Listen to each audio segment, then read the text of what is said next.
સિહોરમાં સારો રોડ તોડી નાખી નવા રોડ બનાવવાના નિર્ણય સામે વિરોધ. નગરસેવક દીપસિંહભાઈ રાઠોડે તંત્ર સામે કરી જાહેર અપીલ અને ઉઠાવ્યો સવાલ.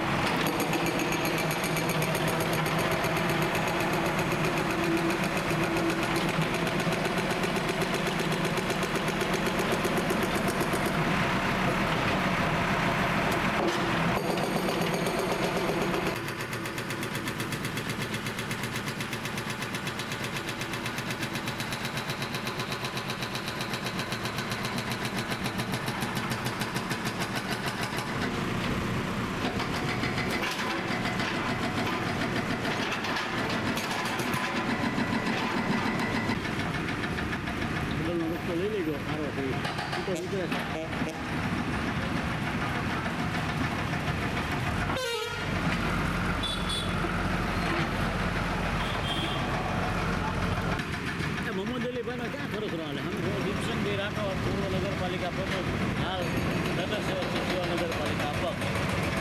અત્યારે અમારો જાહેર હિત સબબ એવો પ્રશ્ન છે કે આ ચિત્રામાની જેવી પગથના જવાનો રસ્તો જે છે એ કમ્પ્લીટલી આપણે જોઈ શકીએ છીએ કે સારો રસ્તો છે.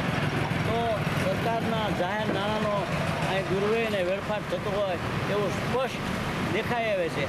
અને પ્રશ્ન અમારો એ છે કે ખાણ ખનીજનું કેટલું નુકસાન થાય છે, સરકારના જાહેર નાણાંનો દુરુપયોગ થાય છે, ગરીબોના મજદૂરોના પૈસાના વેરામાંથી જે ટેક્સ ભેગા થાય છે એ ટેક્સમાંથી આ ગ્રાન્ટો આવે છે અને આ ગ્રાન્ટનો આવો દુરુપયોગ જે થઈ રહ્યો છે એના માટે અમે નામદાર કલેક્ટર કમિશનરશ્રીને મીડિયા દ્વારા જાણ કરીએ છીએ કે આ રસ્તો બનાવવાની કોઈ જરૂર નથી, માત્ર રિસર્ફેસિંગનું કામ કરવાની જરૂર હતી.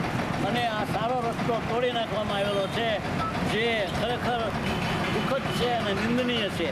અને એની સામે અમારો સણસણતો સવાલ એ છે કે સરકારી દવાખાનાથી વડલા સુધીનો જે રસ્તો તૂટ્યો છે, જ્યાં ટ્રાફિકની સમસ્યા જામ થઈ જાય છે અને વેપારીઓની મુખ્ય બજાર છે, એ રસ્તો કરવાનું નગરપાલિકાને કેમ સૂચતું નથી? અને નગરપાલિકાના ઘોર અને બેદરકારી ભર્યો અંધકારમય વહીવટ આપણી સમક્ષ આવે છે તો જાહેર જનતા જુએ અને સરકાર જુએ. નગરપાલિકાના પ્રમુખશ્રીને અમારો સણસણતો પ્રશ્ન છે કે આ રસ્તાની મંજૂરી આપનાર અને ટેકનિકલ સેન્કશન આપનાર અધિકારીને પણ અમે જવાબદાર ઠેરવીએ છીએ, દોષિત ઠેરવીએ છીએ. અને આ રસ્તો કરવા માટે જેણે મંજૂરી આપી હોય એના ઉપર પણ સરકારશ્રીએ તાકીદની અસરથી પગલાં લેવા જોઈએ. અને આ સરકારની ગ્રાન્ટનો જે દુરુપયોગ થાય છે એ નાણાંની વસૂલાત રેવન્યુ રાહે આવા અધિકારીઓ પર કરવી જોઈએ, જેથી ભવિષ્યમાં સરકારી નાણાંનો દુરુપયોગ ન થાય અને સરકારના નાણાંનો સદુપયોગ થાય. અને રસ્તા જ્યાં કરવાના છે ત્યાં નગરપાલિકા કરતી નથી અને જે જગ્યાએ રસ્તો નથી કરવાનો ત્યાં કરે છે. આવો અનાવૃતવાળો બેદરકારીવાળો વહીવટ નગરપાલિકામાં ચાલી રહ્યો છે. તો ગુજરાત સરકાર અને નગરપાલિકા અને નામદાર રિજનલ કમિશનર શ્રી ભાવનગર આ અંગે ઊંડાણપૂર્વકની તપાસ કરી અને દોષિતો ઉપર પગલાં લે એવી અમારી માગણી ને લાગણી છે. અહીંના રહીશો પણ ઊભા છે, એનો પણ એવો પ્રશ્ન છે, એની પણ અમારી પાસે નગરસેવક તરીકે રજૂઆત છે કે ભાઈ આ રસ્તો સારો છે, એને તમે શા માટે તોડો છો? અને જ્યાં રસ્તા કરવાના છે ત્યાં તો તમે કરતા નથી.